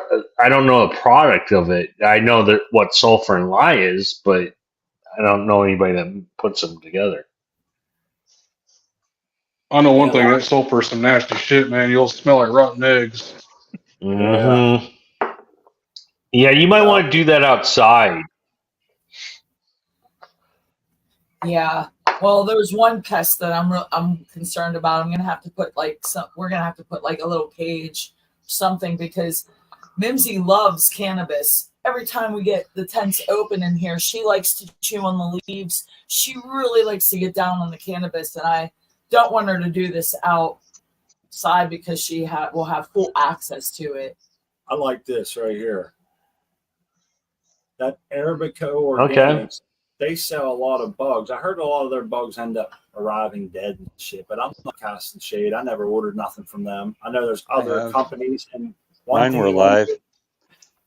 Did they? Oh, I know one thing you want to do is that based on where you're at in the country, I think it's best to use the one closest to you. That's what someone told me, that it's not so much who you're getting it from, it's how far it has to travel. So I think if you're like, say, Arabico's in Washington, D.C., you don't want to order from California. There's one a lot closer, Your bugs will get there quicker and shit. But micronized sulfur is from, and Tal says they sell it also up there at Home Depot. I go there a good bit, so I'm going to look in there. I know they got a big section of that stuff, and a lot of it is chemicals. We've had a bad mold problem this year, man. They got tunnels all through my yard and stuff, and I heard it was because of an outbreak of grub worms that are in the soil this year. I guess it happens every so often. Now, I don't know if this is true. Somebody just told me it is. That's here. It is. They're the white grubs. Yeah, they are. That's what they feed on, those and earthworms, but those big fat grubs.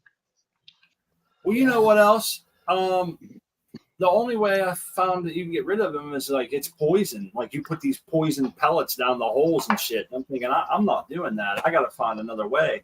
And they beat my yard up bad this year. I'm sorry to say. You'll twist an ankle walking down through some of it, man. It wasn't like that before. I'm hoping it levels out. Get rid of the grubs. That's the key. My brother was a maintenance at a motel that had a lot of lawns. They get rid of the grubs, the moles disappeared. There was nothing there for them to eat. Yep. Oh, I was wondering. I'm like, grubs are gonna fuck your lawn up so bad that you It's the got moles. sinkholes, Yeah, but it's the moles. Yeah, they dig tunnels So under we'd the like to yard. Yeah. Remove That's the grub, another kind remove of the poison mold. on your lawn. So if you're going after the grubs, I just Ah. put poison out there, not for kitty or for anything. I don't like the idea of any animal like eating poison, going off and suffering and dying and all that. I kind of want to repel them, or Or just- something. yeah. But oh I yeah, don't know. I no, wish there was a better way of doing it, man. I hear you. didn't think about it. Well, I wouldn't poison the moles. You just poison the bugs. Get rid of the bugs.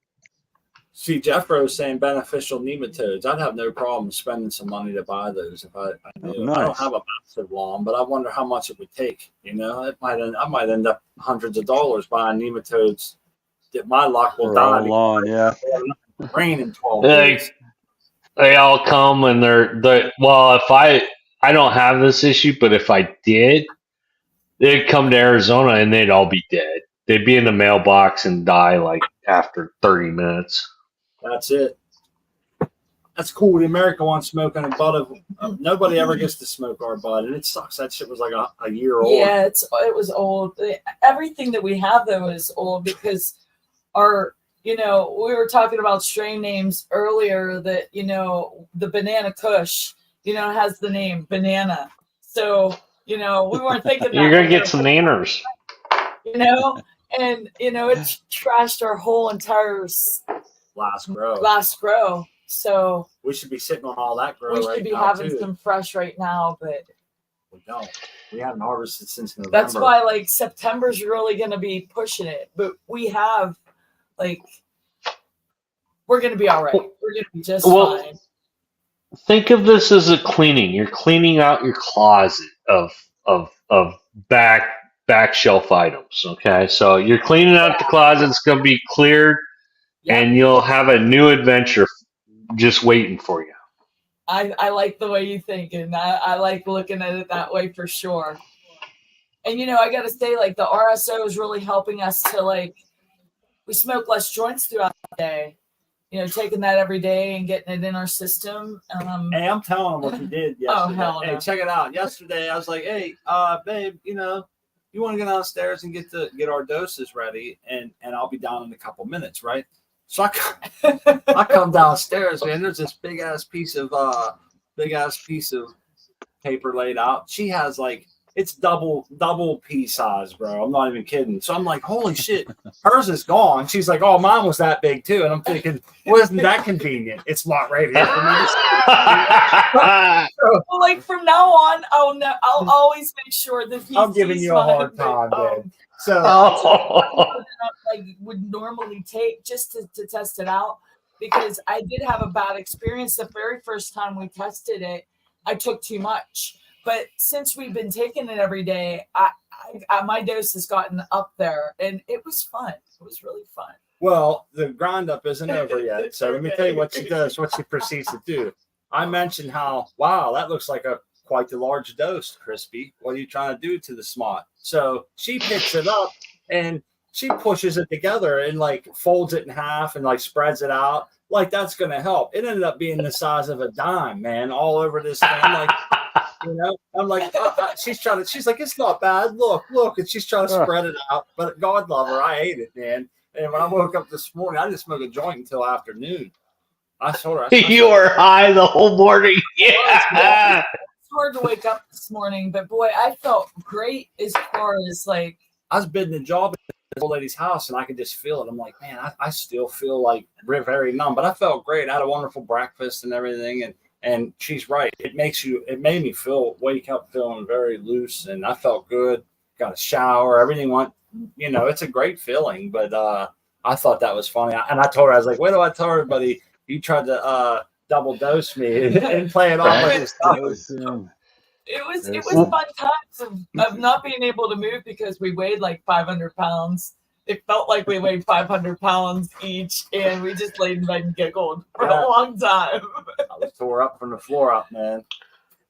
You cray. All right, guys, I got to get out of here. I got a few things to take care of for the show. So thanks for having me. Always have a good time, Art, man. We're going to put the link in the chat and we'll all see you over there. It's awesome. I'm going to put your link to Instagram too up there as soon as I can. I get that all. And we'll see you guys over there. Yep. All right, see you. Okay, see ya. All right. Take care. We'll definitely So, Art, man. so Crispy's trying to slip you Mickeys, man. Yeah, man. That's what I said. I see how she is. Well, he could see what he was taking. It's not like I was like hiding it from him. It was already down. It was planned. What was I going to do? Say, at that point, it had to be eaten by somebody, so I had to man up, and take one each. And I did it, and I'll probably do it again tonight. I kind of enjoyed it. I was thinking, let's do it again tomorrow. Maybe not quite as much, but I think I'm gonna go a little bit more. And I think that's what it is. We're slowly getting a little bit of a tolerance, but I do notice. And Spartan was the one that mentioned it. You won't end up smoking as much during the day. Yeah, I imagine so. It's like when I eat my brownies when I'm on the road, and the next day it's like, oh, I ate too much brownie. I'm still feeling it. It's not that it's a bad feeling. It's just like it's in the back of your mind. You're like, I'm high. Fuck. Yeah. Yeah, it just took a little bit an extra cup of coffee to wake up this morning, but I'm liking it. Well, hey, if it's working, don't fix it. That's right. Right. Plus, it is helping us because Smart and I wouldn't mind taking it down a notch for one to help our stash last as long as it needs to. And, we smoke too much. We really do. We become weed rich, and it's like, let's live that high life and smoke all the time. And this is why we grow. And I think we're the worst. Sometimes I do think I way over smoke, and it does take a little bit of my energy or my want to away. And I find that if I back off to a normal 3 to 5 joints a day or something, I seem to get more done. I seem to remember a little more. Sometimes I'll sit around, man. In the wintertime, it ain't nothing to smoke 10, 12 joints a day. I just sit around here feeding the fire. We get slow in the winter, and it works. So I can just split wood and feed the fire and sit around and smoke weed. And that's my busy season, man. That's when it's not 10 billion degrees. I can go outside, get shit done. That's when we kind of hunker down around here at wintertime, I mean, I know. I feel like I've been there. Grows, I'll get more and more busy in the winter. Each winter seems to be slightly more and more busy. But usually, when it comes around Thanksgiving, Christmas, New Year's, there's not a lot of people that are really in the business of tearing their house up during the holidays and shit. So you're almost guaranteed, unless it's like a accidental freezing and then a ceiling fell in or something like that. You don't get a ton of just people want to do that in the summer. So this is our busy time. So you gotta kind of like a farmer. You make hay in the summer and save it all winter, right? You grow your roots and put them in the root cellar and that's kind of how I do it right now. But hopefully, as we expand and get more employees and different things, which it's very slow at that. I'm not even sure how much of that I want to get into. So. You know how it is, XYZ. We're working. Yeah, you grow too quickly and you're not ready. It's a nightmare. And then the problem isn't the growing part. It's when things slow down. Things are going to slow down. It's not always the gravy train. Yeah. You have to be ready for that. It's end product too. You can't guarantee someone else is going to care as much as you do about the end product. And so how do you take 3 guys, take them somewhere and release them on a home to do work that's very delicate that you yourself would want to be there, and it's like, damn. So you don't. It's I'm not I get set person. I'll be best just to stay as a little company, build up enough money to get me some income properties and shit and just kind of ride it out. I don't see this turning into some mega corp. That's just not me. I don't have the patience. His dreams of opening up his own pickle factory are long gone. I'm going to open, when it goes legal, I'm going to open up a business where I'm going to sell homemade hash and oils and stuff, and I'm gonna call it the Hasher Dabbery. The hash dabbery? The Hasher Dabbery instead of a haberdashery. It's the Hasher Yeah, Dabbery. okay. It'll be spelled I hash gotcha. or dabbery, you know, and you can get hash or dabs, man. I'll have oils, I'll have everything. I'll have hash that's aged for like 2 years before it gets put on the shelf, because there's going to be other people out there that want to find that same sort of thing that you're looking for, you know, that quality that might be a little bit more. Like, you ever go down to the store and buy Reese's cup, or you can go down to the other store and buy handcrafted like chocolates, Get or Devia cup or something. yeah, the real good yeah, that's exactly Chocolates? yeah, man, handmade chocolates and shit, or whatever, you know. Yeah. Fudge, you know, fudge is a good one. That's one thing I buy. I like go to these.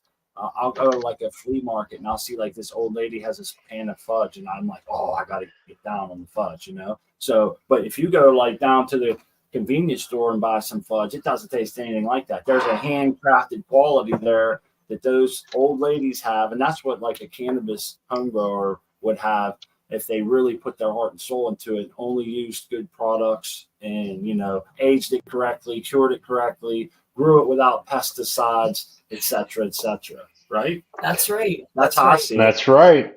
And don't forget this hash dabbery, you need to have the little pickle factory off to the side. Oh yeah, there will be a pick, and yeah, just the tip. That's what we'll call it, Chase. I like it. People here, they probably don't know what this means. I told a joke one day, and I don't think anyone was really. I told it as if it was real. I told them I had a job in a pickle factory one time, but I got fired because I stuck my wiener in the pickle slicer, and everyone got quiet. And I said, and she got fired too. And everybody's laughing. They're like, oh, so it became this long running joke that I work at a pickle factory. So I never really. You never really worked in the pickle No. factory? No, you did. Come on. Don't no, man. I had this whole picture of you in a pickle factory and just weird shit going down. Just kidding. It smells like brine, man. That's all I can remember is it smelled like Yeah, brine. I'm picturing like a guillotine or something like that going on here. No, Jace, he still has that function. It was the fluted guillotine. It made the pickle crisp. You know how like you get the chips that have the ridges? Well, they do that with pickles too. Damn. Yes, rich for her pleasure. Yeah. Oh. Did I just say that? I'm sorry. I didn't mean to say that. My brain got ahead of my mouth. Oh, Crispy, I feel sorry for you sometimes. Oh, these are fun times. Fun times. It's the little kid in me too that. See that, you guys? I love it. It's Hey, fun. we wanted to cut maybe a couple minutes early so people could. Yeah, let's do that. And then Yeah. we can all get set up because I need a couple minutes myself to run and get a drink and do things, and then I can hurry up and get there. I don't want to miss Artman and them on that show. We like to support as well as ask for support, and that's all we want is viewership, man. Hang out with us, you know, and we don't monetize or anything. We just want your company, and not many shows left out there, and that's why we promote the good ones. You know, there's a lot of them that don't really seem to be in that same mode. I like our show. People come here to share their knowledge and interject in the chat. And it's second to none. I always tell people that we have the best chat. There's not a lot of bickering and bullshit and child's play. It's people having fun, being adults, and giving their good-hearted advice and interjection. You know, I see people. And the We good might, vibes. we too. might not agree with everything that comes through the chat, but I can guarantee it all comes from a great place. You know, and it's from their experience and shit like that. So second to none. You guys rock. Always our guest. Can't wait to see you guys. It's on Sunday. Yeah. And we'll start doing our shout outs. We could start with our buddy XYZ right there, Ribbed. Yes. Rib for her pleasure. Every time I see one of those pickles now, I'm gonna call it Ribbed. I just wrote pickle for you. Rich. A ridge pickle now. Well, I'd like to give a shout out to Smot and Crispy. I'd like to shout out to everybody in chat having a great time. And I enjoy this show, and I'm so glad you have it, and we can all hang out together. And Jace, the Pickle Factory, that's classic. I love it. It's gold. It is gold. And Jace, we appreciate your company as always and the good-hearted humor. And it just shows that you're a good friend, man. And we do appreciate your company. You can tell everybody where they find you at. Yeah, okay, Jace20 at Instagram. Good times on here as always. Thanks, Smart Crispy and XYZ. Good hanging out with you guys. Cheers to chat. And I'm ready to go. Look forward to seeing Artman squeeze some dabs out. Yeah. Yeah. Yeah, we'll see you over at Uncle Rick's, and you can always find me and Smot here on the Smot YouTube channel. And come back on Sunday and hang out with us. Until then, grow love, everyone. Grower love. Grow love. Grow love.